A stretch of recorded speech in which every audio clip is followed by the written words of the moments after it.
Voilà, le grand jour est arrivé. On doit préparer les affaires pour le rallye du Maroc. Donc on a en gros un petit packaging de pièces que je dois mettre dans la malle. Donc on rappelle qu'on a une malle de 80 litres seulement et on a aussi un sac où on va pouvoir mettre encore un peu des affaires. Et là je vais vous montrer grosso modo ce qu'il va y avoir dans la malle. Donc déjà pour commencer, on a de l'huile qu'il va falloir mettre pour faire la vidange tous les jours ou tous les 2 jours.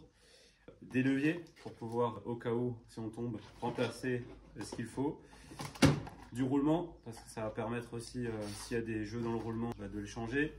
Le disque avant-arrière pour pouvoir vraiment les changer si on a un souci.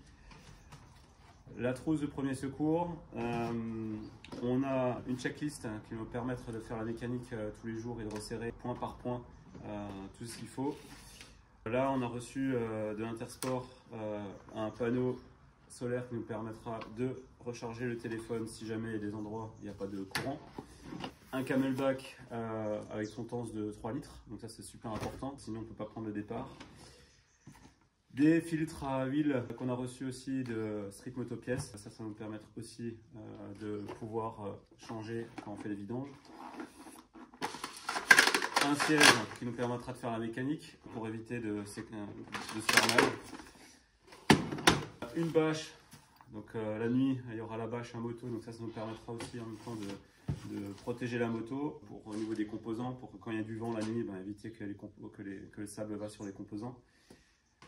Des plaquettes de frein, donc ça c'est important aussi. On a de quoi nettoyer la moto, donc c'est un nettoyage à sec, donc qui permettra de nettoyer la moto sans eau si on n'a pas d'eau. Du lubrifiant pour vraiment entretenir ce qu'il faut. Des barres céréales, c'est ce qui va me permettre de tenir la journée. Donc on a ça aussi. On a aussi, après à chacun un peu sa solution. Moi j'ai opté un peu plus pour faire tout ce qui est meal check dans la journée pour pouvoir manger et puis se caler. Parce que manger en 20 minutes c'est chaud. On a bien sûr le casque, tout nouveau casque que j'ai reçu de Scorpion avec la nouvelle norme 2206.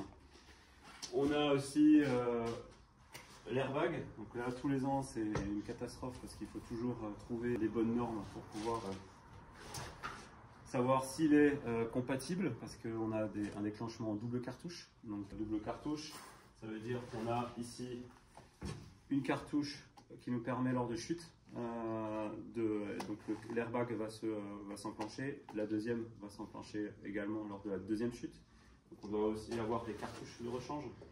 On a aussi des mousses, donc des mousses comme ça, on en a tous les 2 jours, on doit les changer. Donc le rallye du Maroc, il va falloir prévoir ce qu'il faut.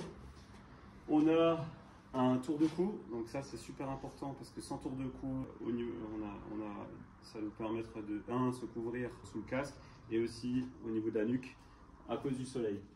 Les sous-vêtements, super important, c'est ce qui nous permettra de réguler la température tout au long de la journée. Voilà, et on a aussi bien sûr le matelas qui va nous permettre de passer une bonne nuit. Donc il faut aussi prendre des matelas qui tiennent aussi un peu la route.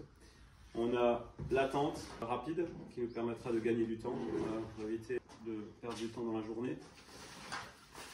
Un imperméable qu'on a reçu de Millet, donc là au moins on sait qu'on va être sec.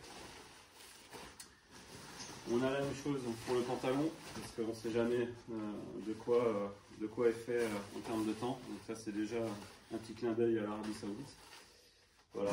Et bien sûr encore tout ce qui est filtre à air, on va falloir 1-2 filtres à air par jour.